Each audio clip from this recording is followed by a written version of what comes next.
bahwa disabilitas ini tidak mampu berkompeten.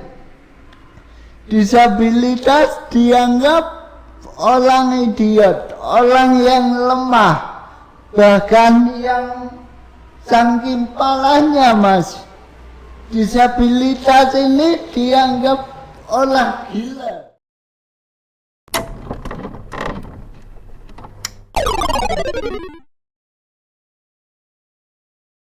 Bismillahirrahmanirrahim. Assalamualaikum warahmatullahi wabarakatuh. Selamat siang sahabat-sahabat Bawaslu dimanapun kami berada. Sangat senang sekali pada siang hari ini kami bisa menyapa kembali dan mendiskusikan sesuatu topik yang kemudian bisa menjadi perbincangan kita semua, begitu ya.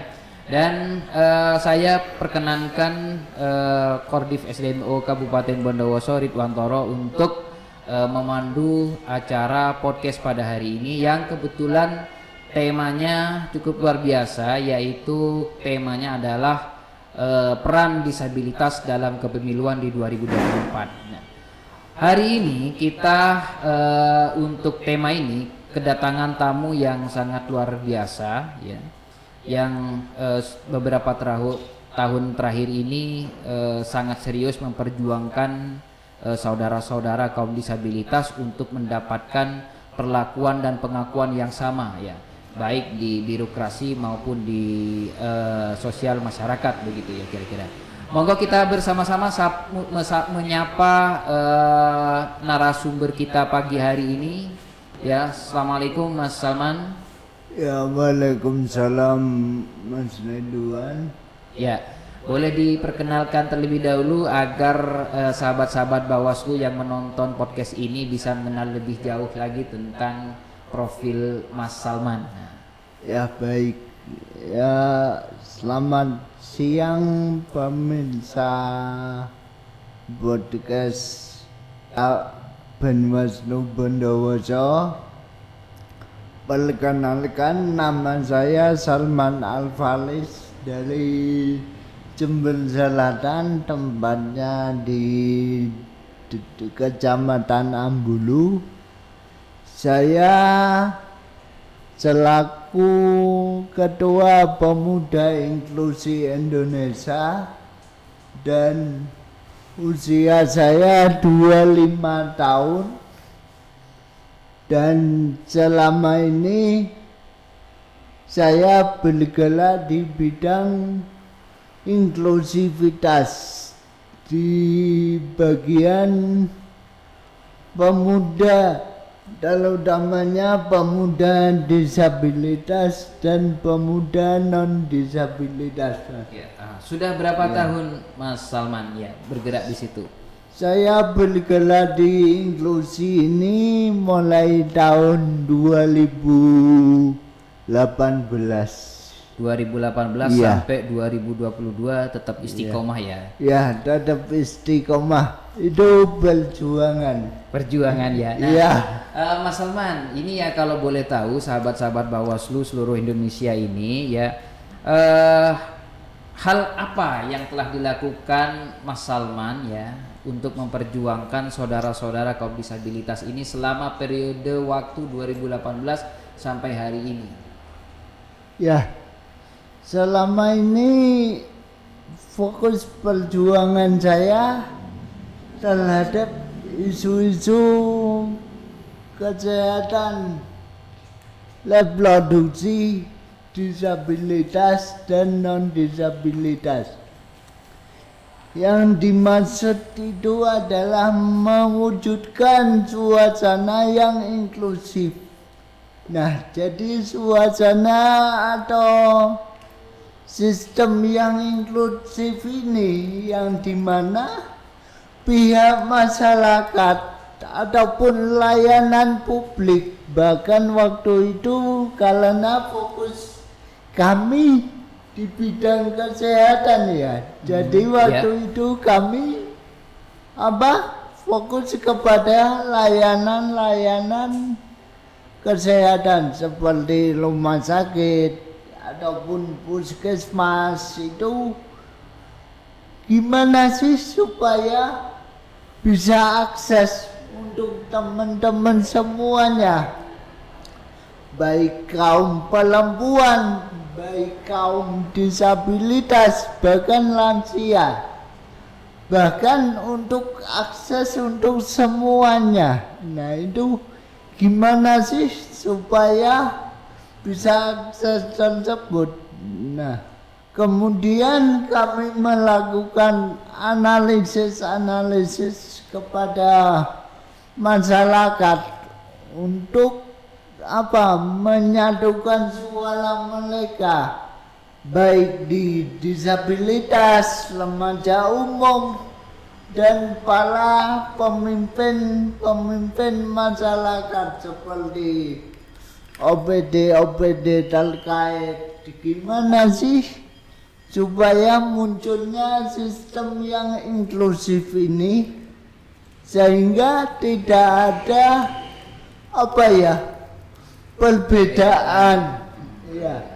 perbedaan stigma masyarakat yang menganggap disabilitas itu kurang mampu ataupun disabilitas itu tidak bisa apa-apa, tidak mampu bersaing ya. Ya, tidak mampu bersaing, bahkan itu hal yang salah. Iya. Bahkan disabilitas itu sama yang lainnya, dia mampu, cuman yang membedakan hambatannya saja. Nah, hambatannya gitu. Ya. Baik Mas Salman ya. Selama menyuarakan dan mengkampanyekan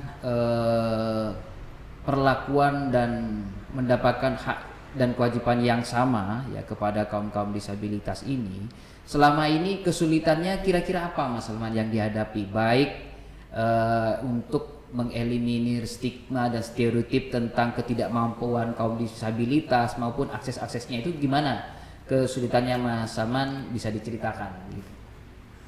Nah, ada beberapa jenis kesulitan, terutamanya kesulitan yang pertama, kesulitan pada stigma masyarakat itu sendiri. Nah itu dari awal masyarakat yang paling utama memberikan statement bahwa disabilitas ini tidak mampu berkompeten. Disabilitas dianggap orang idiot, orang yang lemah, bahkan yang saking parahnya Mas, disabilitas ini dianggap orang gila. Iya. Pernah mendapat stigma begitu ya? Pernah, atau saya pun pernah mengalami itu. Nah itu banyak stigma masyarakat, dan di pihak layanan publik ataupun layanan pemerintahan dan instansi, bahwa disabilitas ini sebetulnya mampu untuk bersaing dalam hal pekerjaan. Misalnya itu disabilitas memiliki kemampuan yang sama sebetulnya untuk berkompeten sama orang-orang yang non disabilitas yang lain. Ya memang benar, saat ini pemerintah mencanangkan kuota 1 atau 2% bagi disabilitas. Afirmasi ya? Afirmasi itu hanya sebatas afirmasi tertulis saja, tapi realitanya disabilitas maupun dikasih kuota 60% pun dia juga mampu, asalkan itu mempunyai kompeten yang sama. Bahkan pihak instansi ataupun pemerintahan itu pun memanggil apa ya, disabilitas selaku pegawainya hanya untuk berdasarkan memenuhi syarat kuota itu saja, tanpa memikirkan apa kompetensi yang ada pada dirinya. Bahkan yang lebih parahnya lagi, bukan lebih parahnya ya, mungkin saya memaklumi bahwa disabilitas mereka itu bahkan banyak yang belum tahu disabilitas, bahkan jenis-jenis disabilitas itu mereka belum banyak yang paham. Belum banyak paham ya. Iya. Ya. Artinya begini ya, mungkin Mas Salman kalau boleh saya simpulkan ya, seandainya kaum disabilitas ini diberikan hak yang sama, satu misal ya, untuk melaksanakan pekerjaan di profesi-profesi tertentu, begitu ya. Artinya kompetensi ya dan potensi untuk bersaing itu sebenarnya sama ya, begitu kira-kira ya? Ya sama, yang saya maksud begitu, mempunyai sama kompetensinya. Bukankah kan selama ini pemerintah itu kan jelas untuk mengafirmasi beberapa kelompok, termasuk kelompok disabilitas itu kan memberikan kuota-kuota khusus untuk jalur ini, begitu ya, disabilitas ini, begitu ya, baik itu untuk PNS, untuk P3K dan lain sebagainya lah kira-kira. Atau mungkin juga Mas Salman ini tertarik dengan dunia kepemiluan misalkan, nah, kira-kira begitu ya. Nah kira-kira gimana, tertarik nggak di dunia kepemiluan? Sangat tertarik Mas. Sangat tertarik ya, tapi begini ya, kalau misalkan nih teman-teman dikasih kesempatan ya, termasuk dalam dunia kepemiluan ini kira-kira sanggup nggak teman-teman disabilitas itu mengerjakan tugas-tugas yang kemudian itu memerlukan effort lebih, kira-kira begitu. Nah ini untuk menjawab stigma dan stereotip dari masyarakat ya. Ya sanggup. Saya sendiri selaku disabilitas psikis ya, fisik, yang secara pikiran itu normal ataupun sama kayak lainnya, cuman saya terlambat pada pergerakan, lamban bergerak, bisa dikatakan begitu. Saya sendiri sanggup sebetulnya untuk menjalankan tugas kepemiluan ini. Wong toh kita mempunyai hak yang sama, baik disabilitas maupun non disabilitas, mempunyai hak kewajiban yang sama, sama-sama sama-sama warga asli Indonesianya. Kita berkewajiban untuk menyukseskan kepemiluan ini, di mana tangan pemimpin 5 tahun ke depan itu tergantung kita yang memilihnya, baik disabilitas dan non disabilitas. Begitu. Ini mantap ya, ternyata semangat dari teman-teman disabilitas ini sangat luar biasa ya, termasuk tidak hanya kemudian masuk kepada profesi-profesi tertentu, bahkan juga dalam kepemiluan, kira-kira begitu ya. Kira-kira begitu. Nah, kira-kira untuk Mas Salman sendiri nih secara pribadi ya, boleh kita kan ini ngobrolnya agak dalam sedikit ya, namanya deep talk begitu ya. Sejak kapan nih tertarik dengan kepemiluan? Saya mulai tertarik kepemiluan sejak tahun 2020 lalu. Seingat saya waktu itu pas pilkada kemarin pilkada kemarin.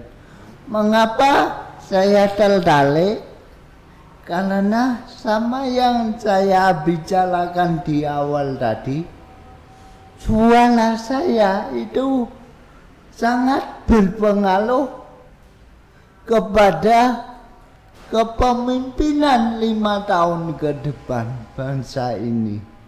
Coba seandainya saya golput, itu bakalan kehilangan satu suara untuk pemimpin kita.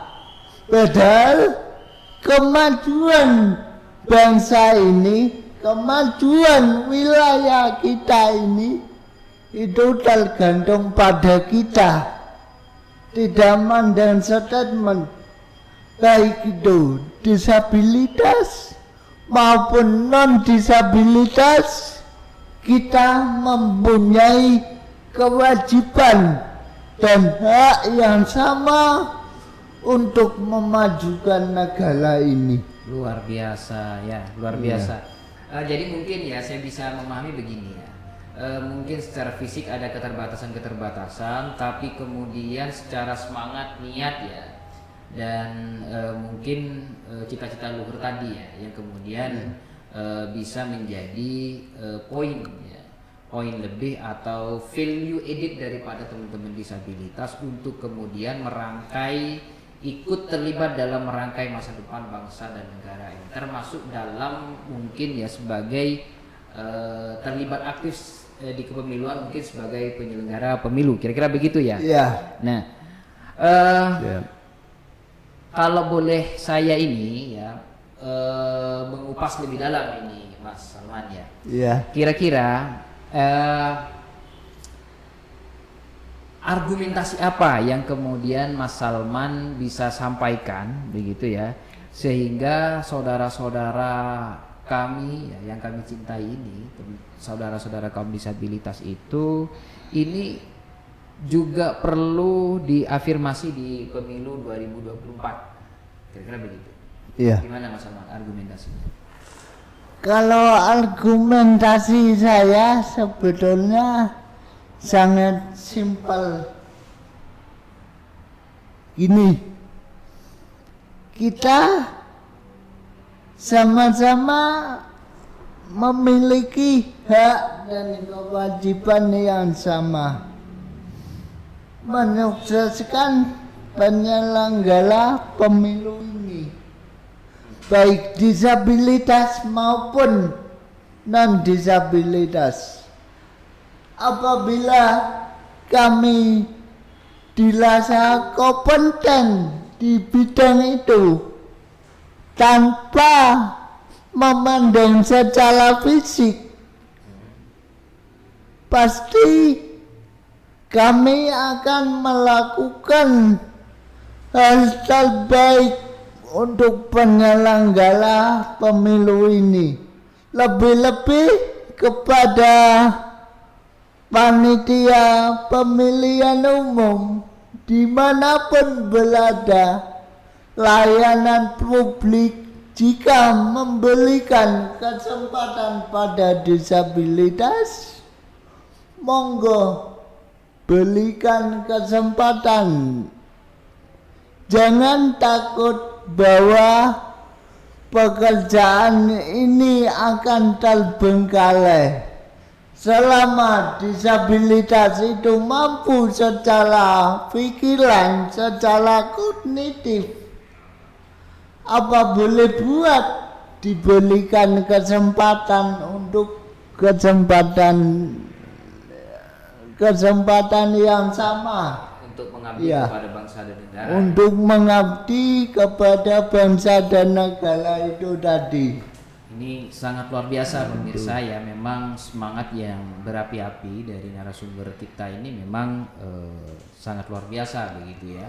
Jadi intinya sebenarnya yang diinginkan oleh teman-teman atau saudara-saudara kita di kaum disabilitas itu adalah mendapatkan pengakuan, perlakuan dan hak kewajiban yang sama untuk mengabdi kepada bangsa dan negara. Kira-kira begitu ya. Jadi semangat mereka itu merupakan value added begitu ya.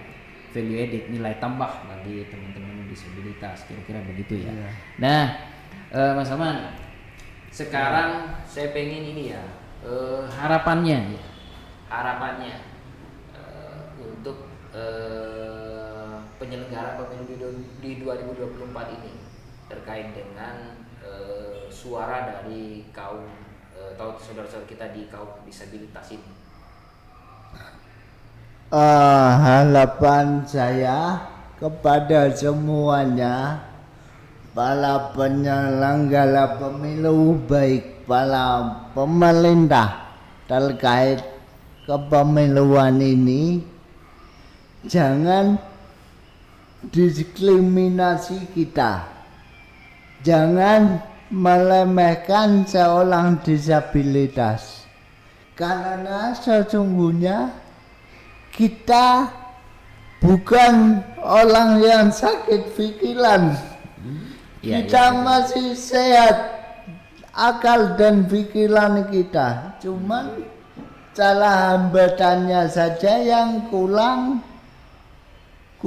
sempurna. Nah itu, secara nalar dan pikiran kita masih sehat, masih sadar lah. Jadi intinya, jangan diskriminasi pihak-pihak minoritas, pihak-pihak disabilitas. Bahkan di pemilu tahun 2024 ini saya berharap disabilitas diberikan kesempatan penuh, baik penyelenggara maupun pelaksana, baik yang menyuarakan disabilitas ikut serta andil penuh di dalamnya. Jadi jangan sampai ada kejadian-kejadian yang lalu-lalu, bahwa di sebuah tempat pernah ada kejadian, atau saya pernah mendengar bahwa disabilitas itu sebetulnya mempunyai hak suara, tapi kenyataannya apa? Surat suaranya enggak disampaikan kepada kaum disabilitas tersebut. Nah itu harapannya untuk kedepannya, baik dimanapun berada, tolong, saya minta tolong mewakili teman-teman disabilitas, berikan kesempatan dan yang sama, dan hapus perbedaan itu, hapus diskriminasi tentang disabilitas. Nah itu, nah ini lagi satu dalail dari saya yang paling mendalam. Sesungguhnya disabilitas itu hanya bisa dikatakan hambatan belaka, tapi kalau dia adu kemampuan pada non-disabilitas, kita bahkan memiliki kemampuan berpikir yang sama, bahkan ada yang lebih itu, atau produktivitasnya kita yang sama, baik disabilitas maupun non-disabilitas itu mempunyai produktivitas yang sama. Kata kuncinya di situ ya. Sebenarnya antara disabilitas dan non-disabilitas itu persamaannya adalah produktivitas ya. Meskipun keterbatasan itu memang ada ya. Cuman keterbatasan itu kemudian mungkin bisa ditambal dan kemudian bisa ditutupi dengan kelebihan-kelebihan yang lain. termasuk semangat yang mungkin lebih tinggi ya, kira-kira begitu ya Mas Salman? Iya, semangat yang lebih tinggi dan kuncinya enggak boleh minder. Oh nggak boleh minder, Iya. kira-kira begitu ya. Oke, baik sahabat Bawaslu dimanapun Anda berada, jadi ini merupakan suara-suara kecil begitu yang mungkin kita tidak kita semua ya tidak pernah mendengar sebelumnya ya tentang suara hati daripada saudara-saudara kita kaum disabilitas yang mungkin selama ini kita itu beranggapan bahwasanya disabilitas itu kurang produktif misalkan, kira-kira begitu ya. Nah, ternyata diskusi kita hari ini itu membuka pikiran kita bahwasanya kaum disabilitas ini dengan semangat yang menyala-nyala, dengan niat dan cita-cita yang luhur seperti tadi disampaikan oleh Mas Salman itu saya yakin itu punya kemungkinan untuk produktif ya, atau sama produktivitasnya dengan kaum non disabilitas, kurang lebihnya begitu ya Mas Salman. Sehingga ketika saudara-saudara kita ini kemudian diberikan hak dan perlakuan yang sama ya, karena kewajibannya pun juga sama terhadap bangsa dan negara ini, insya Allah teman-teman disabilitas itu mampu mengemban amanah atau mampu melaksanakan peran-peran di berbagai ragam profesi ya, baik itu pemerintahan maupun swasta. Nah, kira-kira begitu. Lebih khusus mungkin di penyelenggara pemilu ya. Betul. Ya, kalau itu ya yang bisa kita sampaikan pada podcast hari ini, sahabat Bawaslu, begitu ya. Ini kami dari Bawaslu Kabupaten Bondowoso mengucapkan selamat menikmati hari Anda yang menyenangkan, dan kami ucapkan terima kasih yang sebesar-besarnya kepada narasumber kita yang sangat luar biasa. Terima kasih telah menginspirasi kita semua. Terima kasih yang telah membuka alam pikiran kita semua. Mas Salman yang sangat luar biasa. Semoga narsum kita Mas Salman ini tetap sehat, tetap diberikan kesehatan, tetap diberikan kekuatan untuk menapaki jalur-jalur kebaikan. Terima kasih sahabat Bawaslu. Saya sebagai host daripada podcast kali ini ucapkan Assalamualaikum warahmatullahi wabarakatuh. Bersama rakyat awasi pemilu, bersama Bawaslu tegakkan keadilan pemilu.